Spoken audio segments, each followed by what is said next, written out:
Okay, we also know that values can vary from one culture to another. And so the textbook gives you the example of cram schools in Japan. Cram schools are considered an unfair advantage. I'm sorry, in Japan they're valued, but in Korea they are viewed as getting an unfair advantage. So they have different ideas about these cram schools, and you might wonder, well, what do we mean by cram schools? Both of those cultures have a major exam that students have to take upon completion of high school to determine what kind of career they might pursue and what college they might be able to get into. And some students will then pay to go to a cram school in order to improve their scores on that test to determine where they're going to go to college and what kind of career they might pursue. And so those cram schools are highly valued by Japanese students, but seen as really kind of cheating by Korean students. We also have differences in attitudes about cohabitation without the benefit of marriage. And so if we look at all these different countries, the acceptance of non-marital cohabitation rates are given for, we've got a chart there, figure 3-3, where we see that some cultures seem to be pretty accepting and open to non-marital cohabitation, but others not so much, right? So in Sweden, 94.5% of the people who were surveyed said that they were okay with non-marital cohabitation. If we look at Great Britain, it's 68.8%. If we look at the United States, 56%. If we look at South Africa, it's 26%. And if we look at China, it's 17.9%. So we can see that, the ideas around family and couples and, who's supposed to be able to live together and things of that nature vary fairly significantly from one culture to another. Okay. We also can talk about the global culture wars that are going on. We know that a culture war represents the polarization of society over controversial cultural elements. Here in the United States, we were going through a number of culture wars in the 1990s. People were arguing over abortion and religious expression, gun control, and sexual orientation. And aren't we glad that we resolved all of those conflicts back in the 1990s and we don't have to worry about that anymore, right? Well, no, of course not. We know that those same issues are being discussed today.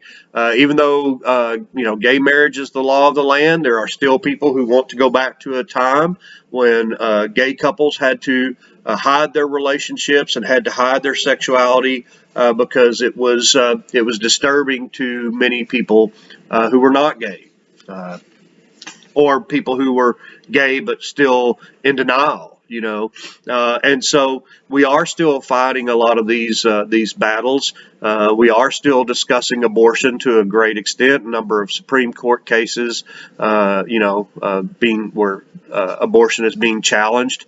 We are still fighting over things like gun control and religious expression. And so, unfortunately, these culture wars 30 years later are still raging on. Okay. So the sociological perspectives will have some things to say about culture and, the importance of culture. Structural functionalists are going to say that social stability requires a common culture and a consensus and the support of society's members, and that strong central values and common norms provide that support. So what they're essentially saying is that culture can help society function more smoothly by having shared understandings and shared values and shared norms, and that when everybody kind of agrees on things and we have a consensus, then things function much more smoothly than when there's all this conflict raging over different social issues and different values and things of that nature. Conflict theorists, on the other hand, are going to say, well, wait a minute, culture this shared values and everything tends to maintain the status quo.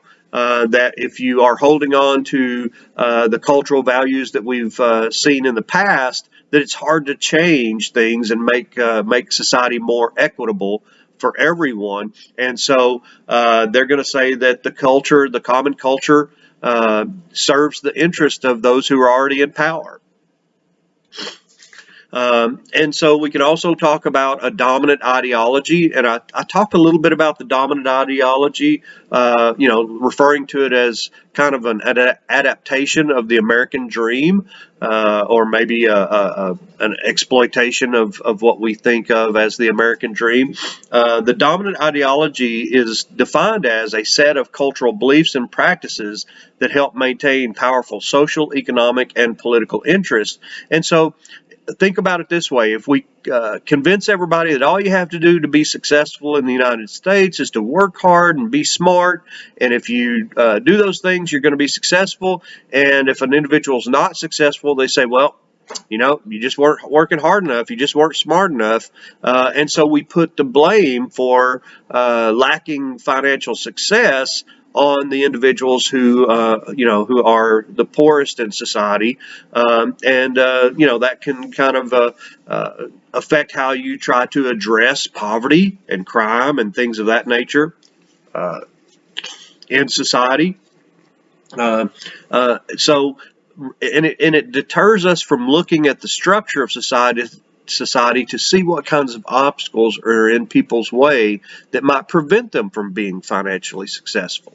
Okay, so we could also talk about how the most powerful groups in society control so much of the wealth and property. And when we get to the chapter on social structure and social stratification, we're going to talk about the distribution of wealth and income. And they're also, when they have the ability to control things, they're able to control our ideas by presenting television programs that tend to focus on, the crimes that are committed by the lower classes and all the failures of the lower classes and the successes of those who are wealthy. Again, kind of reemphasizing that if you're not wealthy, it's because you just weren't willing to work hard enough or you weren't smart enough. And it has nothing to do with the way society is structured that gives people who are already doing quite well opportunity to achieve upward mobility, but people who are struggling really have a lot of obstacles in their way. Okay. So let's talk a little bit about cultural variation. Cultures will adapt to meet a number of circumstances, the geography of where you live, the type of economy and the technology that's available, the size of the population. All of those things will influence what societies have to do in order to adapt and survive and thrive. So within a single nation, we can see a number of different groups that develop cultural patterns that are a little bit different from those of the dominant society, and those are groups that we call subculture groups. So if you are an American who lives in the mountains of West Virginia and you work in a coal mine, your life is radically different from someone who, for example, might live in Alaska and have to depend on whaling or hunting seals or things of that nature in order to survive. And so different groups will develop different strategies. If you think about Native Americans, you had the Native Americans who lived on the plains. You had some Native Americans who relied on farming in order to be able to survive. You had those that hunted buffalo. You had Native American groups that relied heavily on fishing. And so their cultures all developed in different ways because the challenges that they faced in the geographic location in which they lived were varied as well. And so the unique challenges that their lives presented helped them to develop their cultures in different ways. There are some similarities between a lot of these Native American groups, but there are also some very significant differences.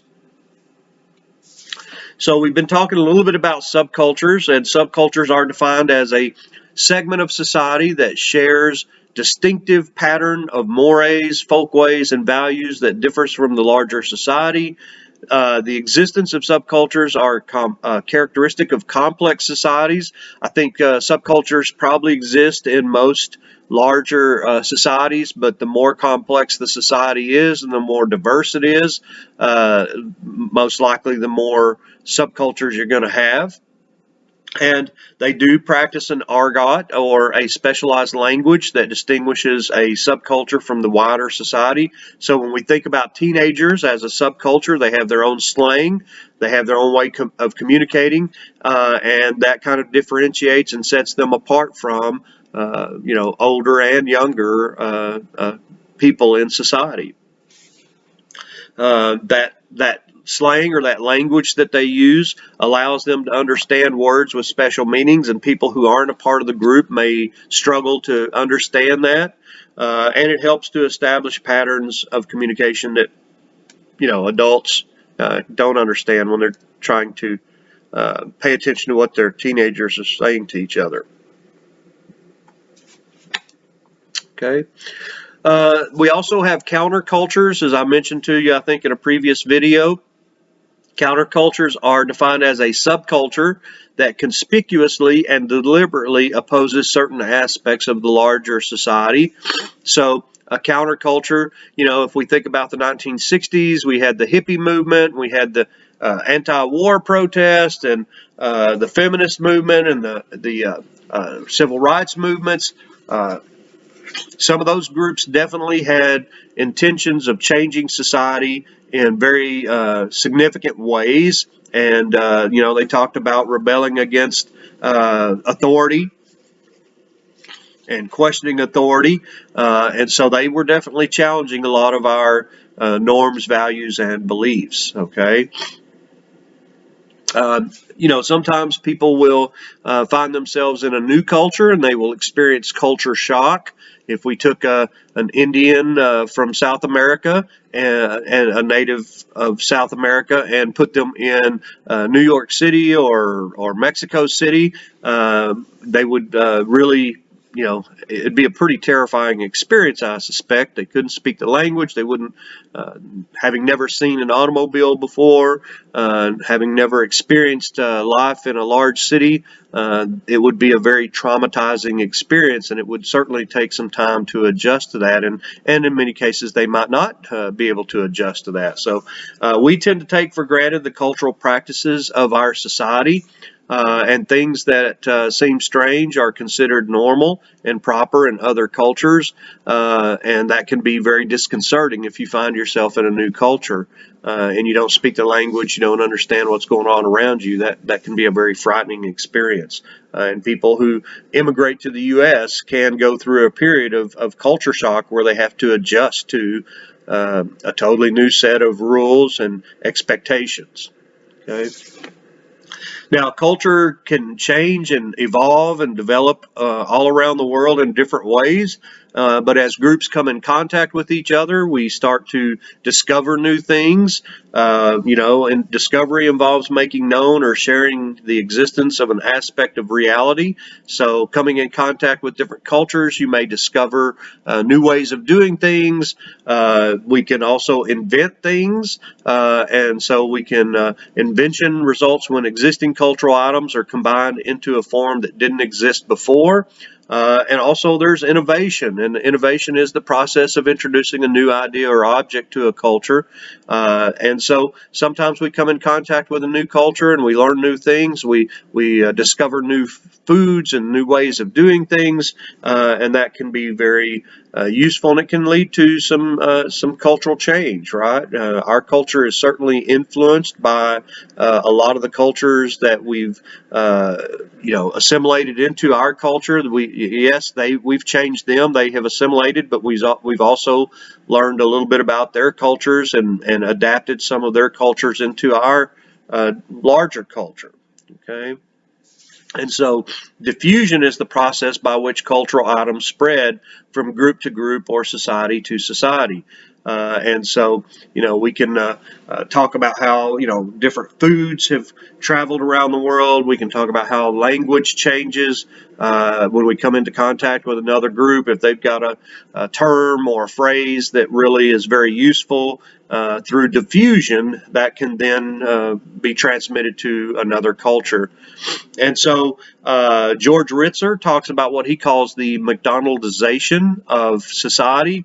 And this is basically how the principles of the fast food industry developed in the United States have come to dominate throughout the world. So even when we go to other countries and other cultures, we'll see a lot of the chains that we're familiar with. And even if they're not the chains that we're familiar with, they practice a lot of the same fast food practices. And it isn't just fast food. I mean, I remember going to Cancun probably nearly 20 years ago now and seeing a Walmart there. And so this McDonaldization of society refers to how, here in the United States, we have certain ways of doing things and conducting business, and a lot of those business practices now have spread all around the world.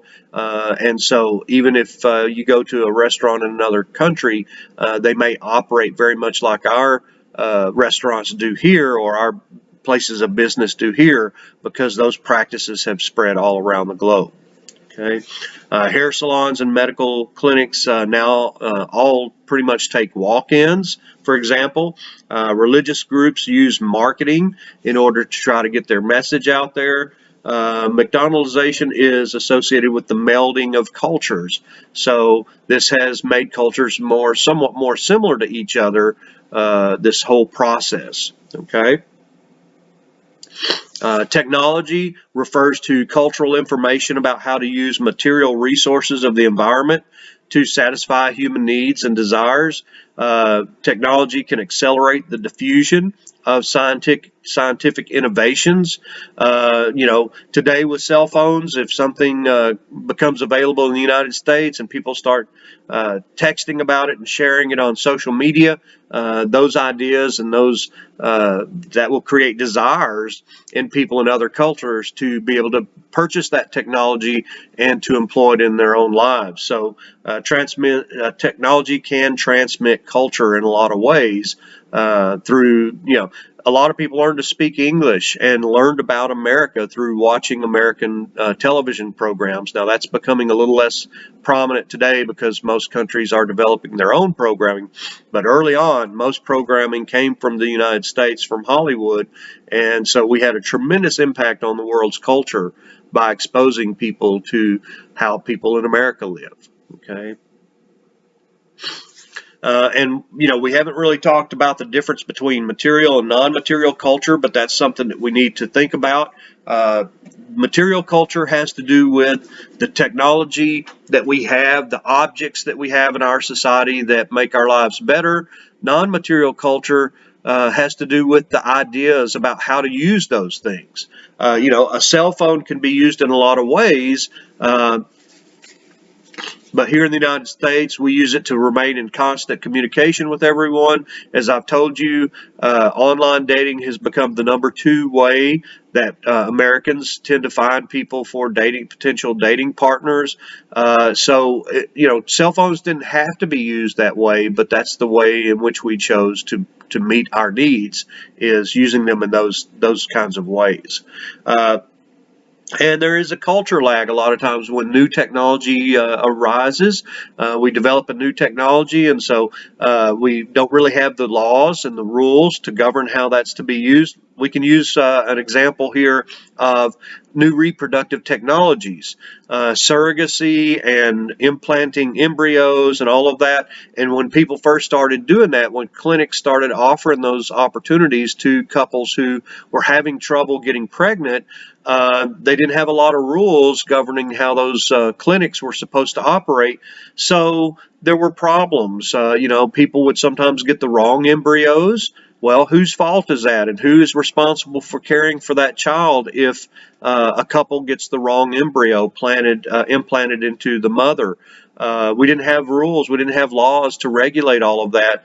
Today we're catching up. That culture lag is diminishing, but we now have new technologies. We have things like this idea of CRISPR and genetic manipulation, where prospective parents could choose certain characteristics in their child through using CRISPR, which allows them to manipulate genes in an embryo. And so is that something we should allow? I mean, I'm a little uncomfortable with human beings trying to manipulate genetics without knowing a whole lot without knowing everything we need to know about how to do that safely. So I'm a little concerned about that, and that's kind of a culture lag there as well. We've got this technology, but just because we can do something, should we do something, and how should it be regulated? So I think we're going to have to develop a number of laws that help us to get through this new technology and figure out how it's appropriate to use it. Yes, we want to help couples who are struggling to have children be able to have children, but how much do we want to allow them to manipulate the genetics of the children? That's a little bit of a concern for a lot of us. Okay. So we are living in something of a global village today. The world is shrinking because of social media and because of the interdependence that nations now have on each other for producing goods and selling their goods. We have a tariff war right now with China. We've raised a number of tariffs, and they've chosen not to buy some of our products. And they've levied tariffs against us, so we've had to pay higher prices for a lot of products because we're in this battle, this trade war with China, and so that has an impact on our lives. We may be having a harder time getting certain products in the country because of the increased cost due to the tariffs. And of course, today with the virus hitting so many of these countries that produce a lot of these goods, it's caused shortages. When the coronavirus hit us, I started looking for a freezer so that I could put some extra food away, and it was very difficult to find a freezer. Went a couple months looking for one before I was finally able to locate one. So, and it was kind of accidental when I did locate it. So that's just an example of how things that happen in the world around us, even if they're not necessarily happening right here in the U.S., things that impact countries like China that produce a lot of our goods can have an impact on our lives as well.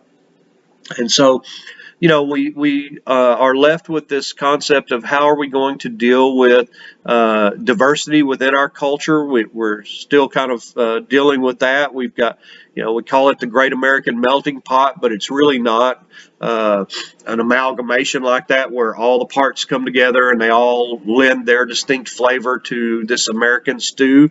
It's really not like that. It's more of assimilation.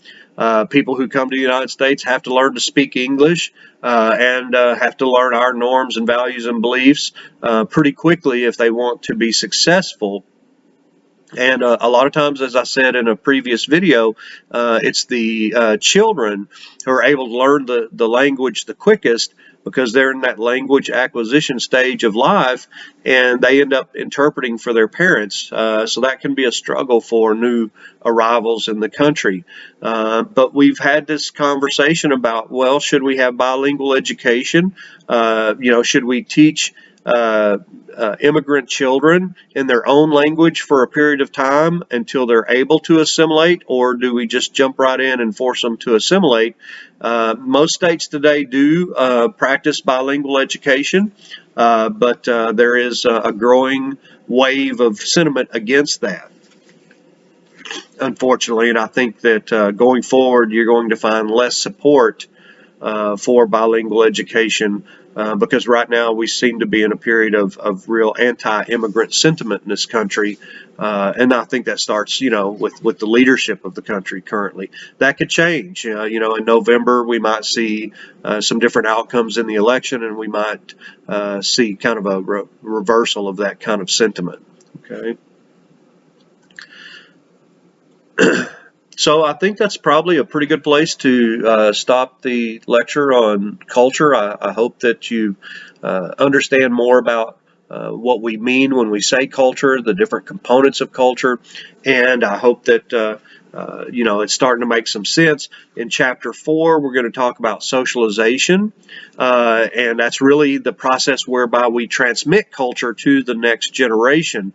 So it has to do, when we think of socialization and socializing, from the sociological perspective, we're talking about a process whereby we transmit culture to the next generation. But when lay people, non-sociologists, are talking about socializing, they're talking about just interacting with their friends and having a good time, and doing things that they enjoy with people that they care about. And certainly that is socializing. But from the sociological perspective, when we're talking about socializing and we're talking about socialization, we're talking about a process whereby people learn the norms, values, and beliefs of their society, and that becomes kind of ingrained in them. And it's not always something that's very explicit. A lot of it, we learn through just watching our parents interact with each other. And watching our family members as they go about their daily lives, we learn what it means to be an American citizen. Okay, so a little bit different use of the concept of socialization that compared to lay people. All right, talk to you later.